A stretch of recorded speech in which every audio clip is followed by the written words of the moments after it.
Selamat berjumpa kembali saudara-saudari yang dikasihi oleh Tuhan Yesus. Hari ini di sini hari Rabu tanggal 8 April 2020. Terpujilah nama Tuhan, kita diberikan hari yang baru untuk saya dan saudara kembali boleh melanjutkan Mazmur 119. Mari kita berdoa. Bapa di surga, kami mau mengucap syukur. Engkau baik, Engkau sungguh baik, Engkau sangat amat baik bagi kehidupan kami. Penuhi kami anak-anak-Mu dengan Roh Kudus-Mu Tuhan, agar kami juga boleh mengucap syukur dan mengerti untuk menggunakan hari-hari yang Tuhan anugerahkan dan berikan kepada kami. Kami masih berdoa terus untuk dunia Tuhan. Berikan belas kasihan-Mu, berikan pertolongan-Mu untuk para pemimpin bangsa, dunia, pemerintahan, dan setiap orang yang terlibat juga untuk mengambil bagian menangani kasus corona. Berikan takut akan Tuhan, dan biarlah kami juga boleh mendapatkan pertolongan-Mu. Ampuni dosa-dosa kami Bapa. Dalam nama Tuhan Yesus kami berdoa dan mengucap syukur. Amin. Mazmur 119 ayat 145, demikian bunyinya. Kembali di sini pemazmur berseru kepada Tuhan dan saudara boleh menyimak langsung dan kembali mengutip apa yang pemazmur juga katakan dari dalam hati saudara kepada Tuhan. Pemazmur berkata demikian, saudara. Aku berseru dengan segenap hati. Jawablah aku ya Tuhan. Ketetapan-ketetapan-Mu hendak ku pegang. Pemazmur berseru kepada Tuhan dengan segenap hati. Dan pemazmur berseru meminta, Tuhan jawablah aku. Ketetapan-ketetapan-Mu hendak ku pegang. Saya harap saudara tidak bosan di dalam membaca firman Tuhan, terutama melalui pemazmur ini, karena kalau saudara baca dari hari ke hari, saudara simak seolah-olah sama, saudara ya. Apa yang diungkapkan oleh pemazmur yang kita baca bersama seolah-olah diulang dan diulang dan diulang. Dan disitulah sebetulnya nanti saya dan saudara itu akan dituntut untuk menunjukkan iman kita. Apakah saya dan saudara dikala bergumul di dalam permasalahan, di dalam masa krisis, hanya berseru kepada Tuhan 1-2 kali dan setelah itu selesai? Apakah benar-benar nanti Tuhan itu menjadi pengharapan saya dan pengharapan saudara, sehingga setiap kali kita, setiap hari kita akan berseru dan meminta belas kasihan Tuhan, meminta pertolongan Tuhan, meminta kelepasan Tuhan, bahkan meminta berkat Tuhan. Ya. Di sini pemazmur berseru, Tuhan, aku berseru dengan segenap hati. Jawablah aku ya Tuhan. Sudahkah saya dan saudara juga ketika berseru dengan Tuhan, kepada Tuhan berseru dengan segenap hati? Berseru dengan segenap hati. Dan mengharapkan jikalau Tuhan itu akan menjawab seruan saya dan saudara. Bagaimana kalau saya dan saudara setelah berseru dan berseru dan berseru dengan segenap hati, kok Tuhan itu tidak menjawab-jawab?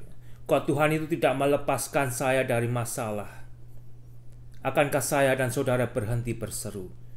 Kembali saudara seperti pemazmur, jikalau saya dan saudara sudah mengaminkan jikalau firman ini benar, peringatan-peringatan Tuhan benar, titah-titah Tuhan benar, firman Tuhan benar, Tuhan sendiri benar, saya dan saudara tidak akan berhenti berseru kepada Tuhan. Karena seperti pemazmur katakan, Tuhan itu saja yang menjadi pengharapan pemazmur. Ketetapan-ketetapan-Mu hendak ku pegang, saudara.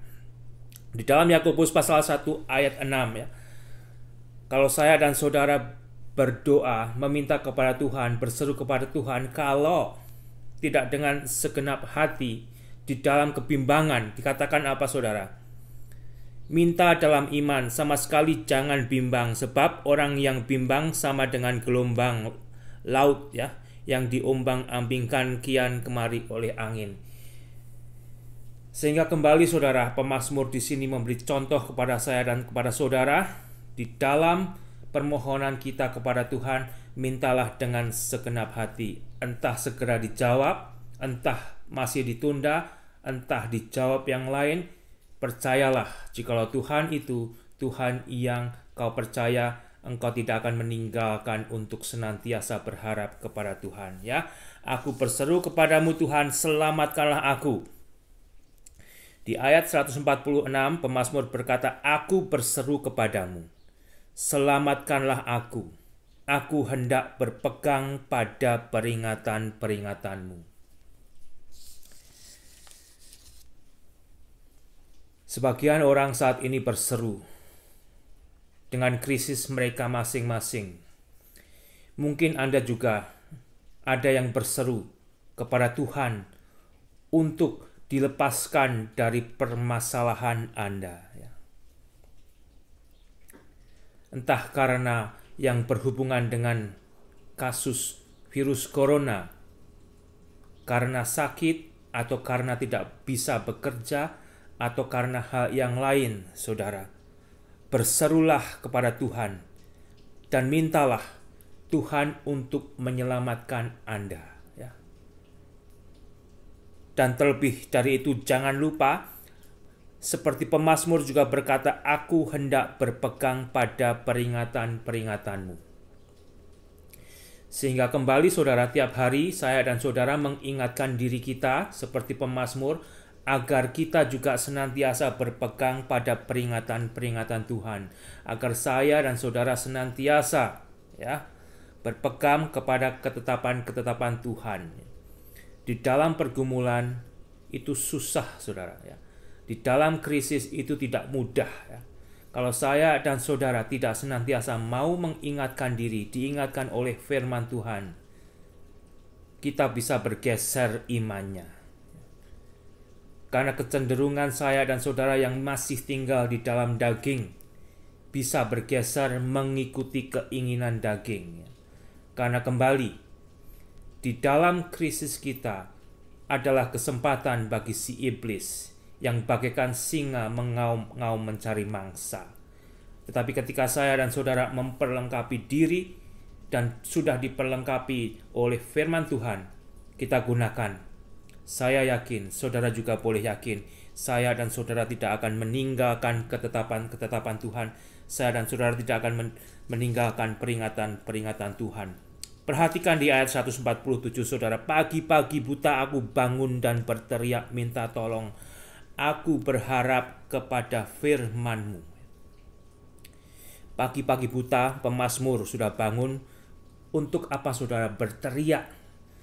Berdoa dengan sungguh-sungguh, memohon kepada Tuhan, memohon pertolongan Tuhan.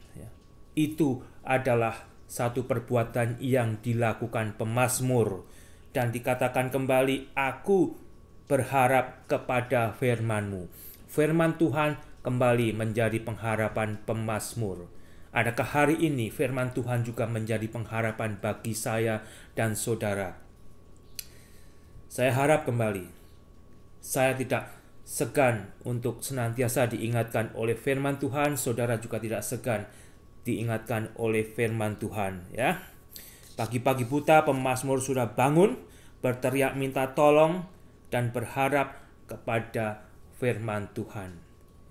Di dalam pergumulan kita, hal-hal yang demikian menunjukkan kepada kita masing-masing jikalau kita benar-benar berharap kepada Tuhan. Jangan malas, saudara, untuk meminta kepada Tuhan, untuk berharap kepada Tuhan, untuk datang kepada Tuhan. Di ayat 149, dengarlah suaraku sesuai dengan kasih setiamu ya Tuhan, hidupkanlah aku sesuai dengan hukum-hukum-Mu. Pemazmur berseru kepada Tuhan, dengarlah suaraku sesuai dengan kasih setiamu. Bukannya Tuhan itu maha mendengar? Bukannya Tuhan itu maha mendengar, kenapa saya dan saudara harus berseru, bahkan berkata, dengarlah suaraku Tuhan. Kembali di situ, kalau saya dan saudara berkata kepada Tuhan, dengarlah suaraku sesuai dengan kasih setiamu, hanya menunjukkan sebetulnya ketergantungan saya dan ketergantungan saudara kepada Tuhan, ya. Ketergantungan saya dan ketergantungan saudara itu nanti akan kita tunjukkan kepada Tuhan melalui bagaimana saya dan saudara bersikap kepada Tuhan. Salah satunya di dalam masa krisis, di dalam masa pencobaan, di dalam masa sengsara ketika kita meminta kepada Tuhan. Inilah contohnya yang sungguh-sungguh terus-menerus dikatakan, ya, dengan kata-kata sebagai ungkapan curahan hati dari pemazmur, saudara. Sehingga jika saudara berkata, Tuhan, dengarlah suaraku sesuai dengan kasih setiamu.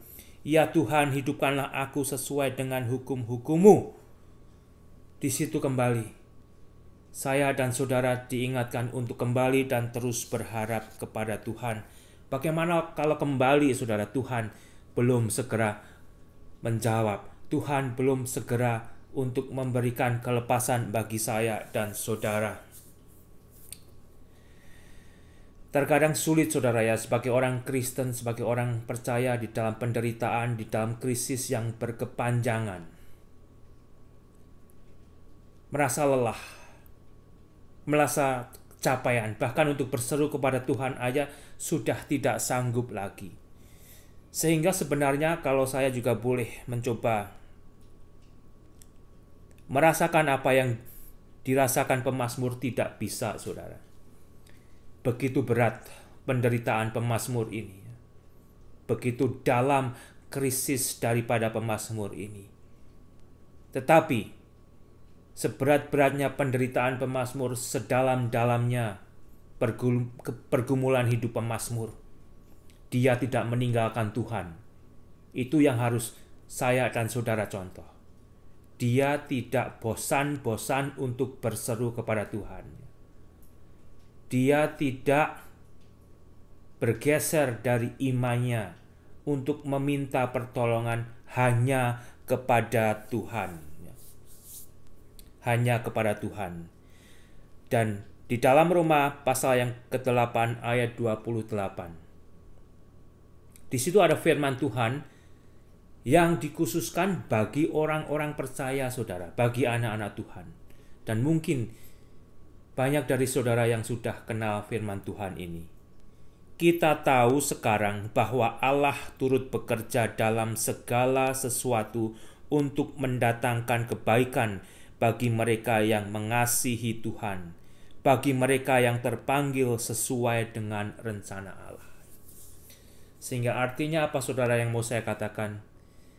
Jikalau saya dan saudara, siapapun, anak-anak Tuhan menghadapi krisis, bahkan krisis yang sangat dalam, bahkan sampai Anda benar-benar tergeletak dan tidak sanggup lagi untuk berteriak kepada Tuhan, tetap jangan tinggalkan Tuhan. Karena firman ini berkata, melalui peristiwa yang demikian itu, Allah tidak meninggalkan kita, saudara. Dan justru Allah bisa bekerja. Allah bisa bekerja bagi setiap orang yang mengasihi Dia, yang tidak meninggalkan imannya, ya. Saya dan saudara dipanggil sesuai dengan rencana Allah untuk tidak meninggalkan iman kita dan mempersilahkan agar Tuhan bekerja melalui segala perkara. Dan disinilah sebetulnya di minggu sengsara ini, saya dan saudara boleh mengingat apa yang sudah dilakukan oleh Yesus.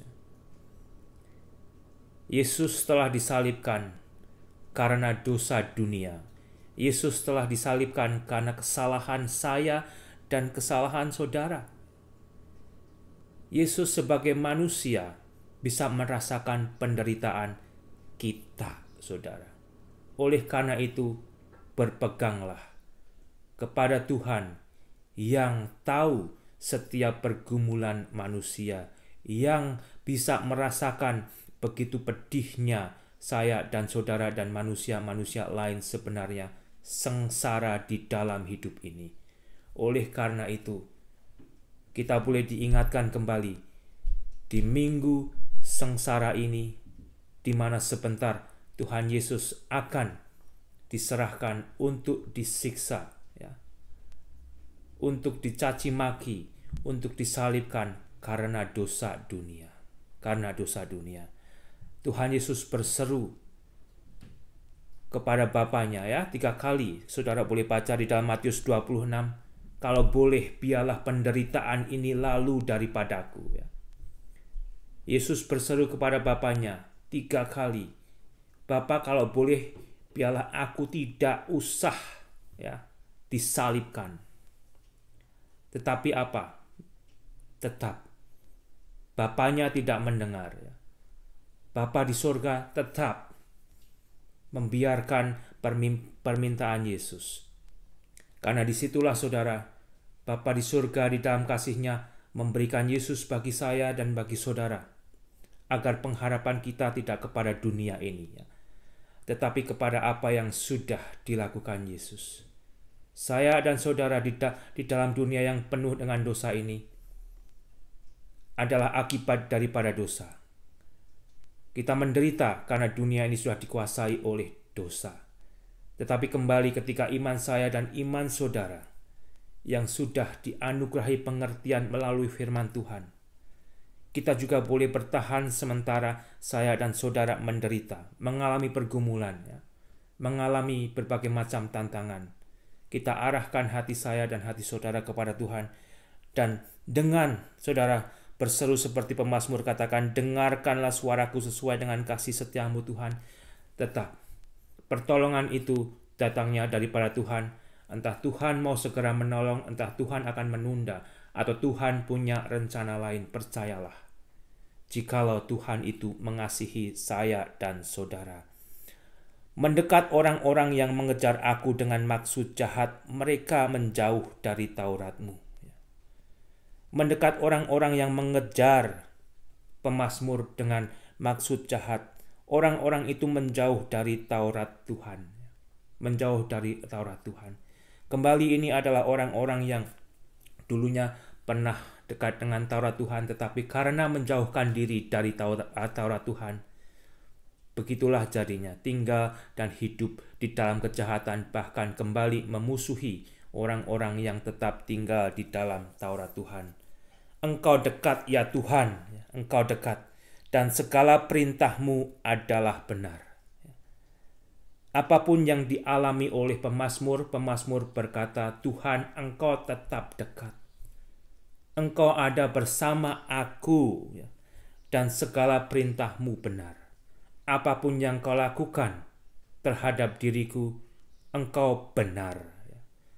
Apapun yang Tuhan akan perlakukan kepada saya dan kepada saudara sebagai orang-orang Kristen, itu adalah benar. Terkadang kembali seolah-olah saya dan saudara merasa apa yang dilakukan Tuhan itu kurang pas, kurang benar. Kok saya memintanya ini tidak segera dijawab? Kok saya memintanya ini kok dijawabnya seperti itu? Tetapi percayalah saudara, segala apa yang sudah diperintahkan Tuhan itu benar, firman-Nya benar, jawaban Tuhan benar, ya. Sejak dahulu aku tahu dari peringatan-peringatanmu bahwa Engkau telah menetapkannya untuk selama-lamanya. Firman Tuhan, peringatan-peringatan Tuhan itu telah ada dari dulu dan untuk selama-lamanya, artinya tidak berubah. Firman Tuhan ini tidak berubah, saudara. Firman Tuhan ini cukup bagi saya dan bagi saudara. Dan di dalam firman Tuhan ini Tuhan berbicara. Ya. Tuhan berbicara. Lebih jelas dan lebih aman bagi saya dan saudara untuk membaca Alkitab ini daripada saudara mencari orang mana ya yang saat ini mendengar langsung suara dari Tuhan. Di masa-masa krisis orang akan menggunakan kesempatan dan mengaku Tuhan berbicara kepada saya demikian dan demikian dan demikian, saudara. Kembali, kalau itu benar, puji Tuhan, akan terjadi dan akan digenapi. Tetapi kalau itu hanya untuk menggunakan kesempatan, itu adalah dosa, saudara. Kalau itu juga hanya kemungkinan ya, karena kan ada orang yang memakai perhitungan juga ya di masa krisis. Kalau saya berbicara begini, sebagian kan ada hasilnya, sebagian ada yang tidak. Tidak, saudara. Kalau suara itu dari Tuhan 100% ya. Kalau Tuhan berbicara bernubuat kepada saudara untuk dikatakan kepada manusia, nubuatan itu 100% akan menghantam hasilnya. Tidak setengah-tengah, tidak seperapat-seperapat. Tetapi kembali seperti pemazmur berkata, sejak dahulu aku tahu peringatan-peringatanmu, Alkitab ini, bahwa engkau menetapkan untuk selama-lamanya. Alkitab ini adalah firman Tuhan yang kekal. Sehingga kembali saudara, janganlah segan-segan untuk saya dan saudara membaca firman Tuhan ini. Janganlah bosan-bosan. Ya. Janganlah bosan-bosan tiap hari. Jangan lupakan firman Tuhan. Ya. Saya bangun, saudara bangun, sudah disibukkan dengan berbagai macam pikiran dan seringkali kita lupa ya, pergi, pulang, besok begitu lagi, pulang, seminggu baru ke gereja dan mendengarkan firman Tuhan. Bacalah saudara, agar Tuhan sendiri yang boleh memberi kekuatan, terutama di masa-masa seperti saat ini. Saudara memerlukan pertolongan Tuhan, saya memerlukan pertolongan Tuhan. Terpujilah nama Tuhan, berikan kesempatan agar saudara juga lebih mencintai firman Tuhan, lebih dibentuk oleh Tuhan, dan bahkan lebih dipakai oleh Tuhan. Amin.